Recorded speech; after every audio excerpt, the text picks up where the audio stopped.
안녕하세요. 아이줄입니다.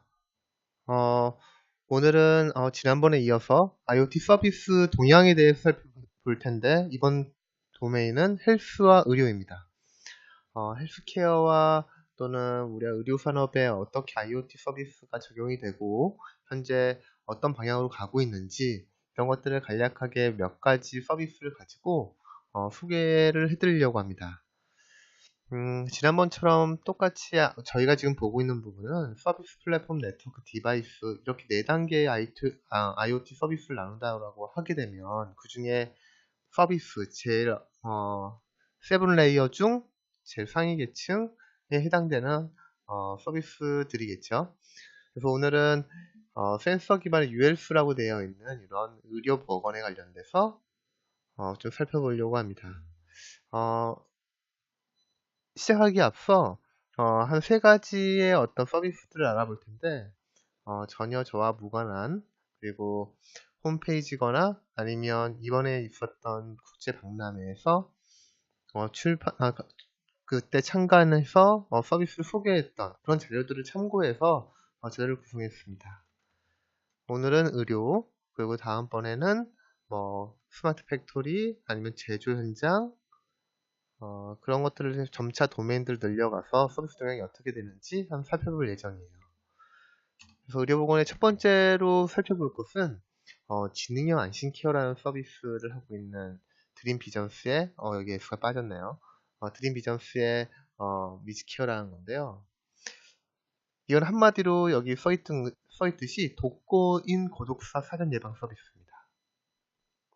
왜냐하면 집안에 어떤 센서들을 부착을 시켜서 근데 출입 여부가 있는지 아니면 움직임이 있는지 없는지 이런 것들을 센서의 데이터를 가지고 이 사람들을 판단하는 거예요.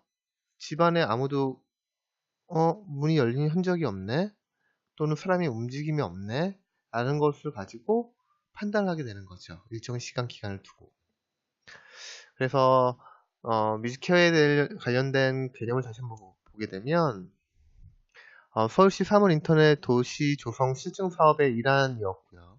그래서 감지형 생체 정보 측정 센서를 적용한 주민의 건강관리나 고독사를 사전에 예방하는 시스템입니다. 즉 그러니까 모니터링을 하다가 이상 여부를 사회복지사거나 어떤 담당 공무원들한테 알람을 주게 되는 거예요. 그러면 생체 이상 유무를 또는 부재 여부를 항시 관리할 수가 있잖아요. 이상이 있으면 이 지자체 공무원들이 찾아가서 문제가 있는지 없는지 또는 이상 여부를 다시 한번 확인 점검을 할 수도 있고. 그래서 이거 같은 경우에는 출입문의 도어 센스 그리고 여기에 보면 문이 온오프 되는지 그리고 온도 내 습도 센서는 어떻게 되고 있고 그 수동 버튼으로 위급상황의 SS 버튼을 누를 수 있는 응급 알림 서비스를 할 수 있게. 그래서 이거 같은 경우에는 현재 와이파이거나 LTE, 3G 로라망 이 로라망은 저희가 LPWA라고 이야기를 하는 네트워크 중에 하나입니다.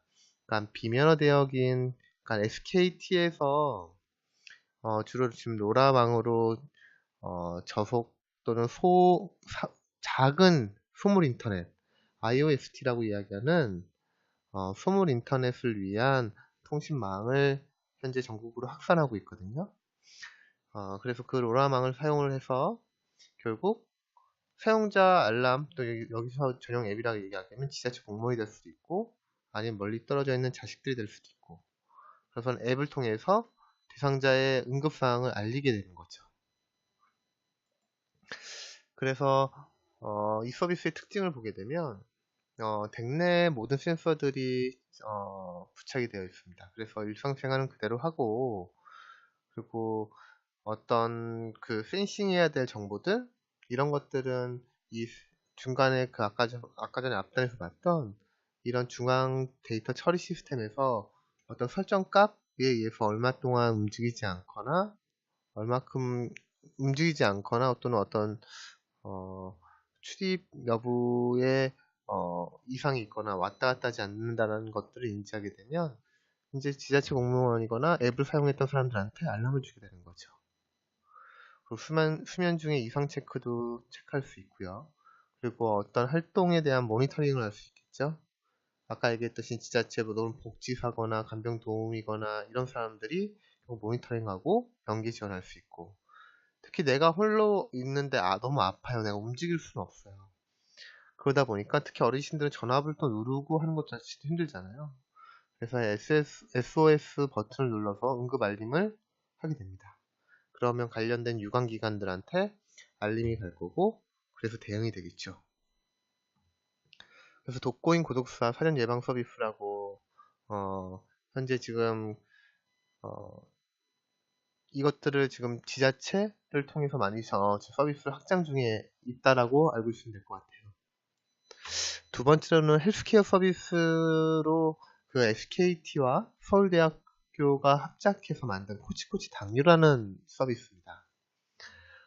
이거 같은 경우에는 기존의 전통 산업인 의료와 그리고 ICT 기술이 더해져서 결국 사람 IT화된 의료 서비스라고 이야기를 할 수 있겠죠. 특히 여기에는 포커싱을 했던 게 당뇨 서비스입니다.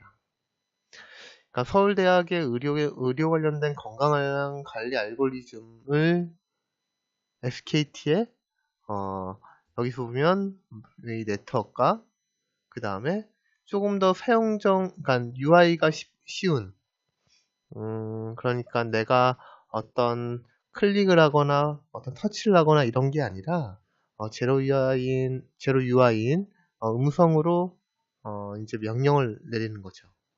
그래서 SKT에서 쓰고 있는 AI 스피커라고 이야기도 하는 누구라는 서비스가 있죠. 그렇게 해서 쉽게 등록을 하거나 등록을 할 수 있게 할 수 있고, 또 그리고 SKT의 그 빅데이터 처리 기술을 이용해서 사용자들한테 좀 더 편의성을 높여주고 쉽게 접근할 수 있고 또 쉽게 등록할 수 있고, 그리고 자기한테 맞는 밸류 데이터를 제공할 수 있는 기술들을 지금 제공을 하고 있습니다. 그래서 이거의 서비스의 장점을 보게 되면 혈압 데이터 입력을 해야 될 거잖아요. 내가 얼마큼 현재 혈압이 어떻고 혈당기를 통해서 해야 되는데, 이런 것들을 별도의 혈당기 디바이스를 통해서 쉽게 할 수 있고, 그리고 그 다음에 내가 어떤 음식을 먹었는지 어떤 운동을 했는지 굳이 내가 핸드폰으로 치거나 어떤 키보드로 치지 않고도 말로 해서 등록시킬 수가 있는 거죠. 그리고 아까 얘기했던 직관적 통계나 어떤 밸류 있는 가치, 어떤 주요 요인을 분석하기 위해서 빅데이터를 통한 데이터 분석이 처리가 된다라고 볼 수도 그것들이 서비스 장점이라고 이야기할 수 있습니다. 그리고 코치코치 당뇨의 서비스를 좀 보게 되면 기존의 그 어떤 건강 진단 이런 것뿐만 아니라 이 사람들의 어떤 습관이거나 어떤 운동 생활들 이런 것들을 알 수 있게 미션형으로 만들어주는 것들, 미션으로 제공하는 결국 온라인 코칭 서비스인 거죠. 이 소셜 러닝이라고도 같이 이해가 될 수 있는데 코칭을 해주는 거죠. 식생활은 어떻고요? 식사는 어떻게 하시고요? 이렇게 몇 칼로리를 먹어야 돼요. 그리고 운동은 기본적으로 이렇게 몇 시간을 하셔야 됩니다. 이런 코칭 서비스들도 같이 지원을 하고 있습니다. 결국 환자들은 이런 체열기, 혈당 체크기를 가지고 블루투스 연동해서 핸드폰의 앱상의 데이터를 축적시키고 이것들을 가지고 이제 서버에서 보내면 결국 이제 그걸 진료하는 뭐 의사가 됐건 의료진이 그걸 보고 판단을 해서 가이드를 또 내리겠죠. 이런 프로세스를 거쳐서 서비스하고 있는 게 말고 SKT의 코치코치 당뇨 서비스입니다. 그리고 기타 서비스라고 이야기를 해놨는데 마지막일 것 같지만 이거는 저는 사실 제가 가장 혹했던 의료 분야에서 가장 이거 좋구나, 또는 또 아이를 키우고 있는 부모들한테 간혹 외출을 나갈 거나 이때 이걸 부착해서 서비스를 받으면 좋겠구나 라는 생각을 해봤습니다. 스마트 기저귀 서비스인데요. 저렴한 잉크 센서를 실시간 센서를 통해서 실시간 배변 사항을 확인하는 겁니다. 기존에는 사실 이것들이 어디에서 많이 사용되고 있냐면 현재 요양병원에 많이 사용하고 있어요. 그 요양병원 환자들은 이제 어느 정도 나이가 많이 드셨고, 그리고 혼자 내가 스스로 케어를 할 수 없을 때 보통 많이 가시게 되는 병원인데, 내가 만약 적정한 시기에 어떤 상태의 어떤 그것들을 교체하지 못하면, 그것들로 인해서 매트나 환자복 또는 시트 등의 교체가 제때 안 이루어지면 결국 그것들도 같이 의료 폐기물로 버려야 되는 상황인 거죠. 그래서 통계적으로 보게 되면 스마트 기저귀 서비스를 이용해서 약 10%의 그 의료 폐기물을 절감할 수 있다라는 통계치가 나왔습니다. 그러니까 이뿐만 아니라 그러니까 약간 환자의 존엄성도 보호할 수 있는 게, 마지막 내가 말하고 행동하고 내 스스로 할 수 없다 보니까 내가 적정한 시기에 교체를 하거나 해야 되는데 못한다는 거죠. 또 이로 인한 2차 질병을 걸릴 수도 있고, 그러다 보니까 환자에게는 정말 환자 최상의 조건에서 그리고 내가 그 생활을 할 수가 있게 되는 거고, 간호사도 마찬가지로 내가 확인해보고 굳이 그러니까 계속 확인해야 될 것도 아니고, 어느 순간 나한테 알람이 주면 이 환자의 그것도 무조건 바로 변경을 해줘야 돼 라고 하게 되면 좀 더 효율성 있는 생산성 있는 일을 다른 것들을 할 수 있겠죠. 그래서 간호사나 환자한테 서로 윈윈 되는 서비스라고 생각이 듭니다.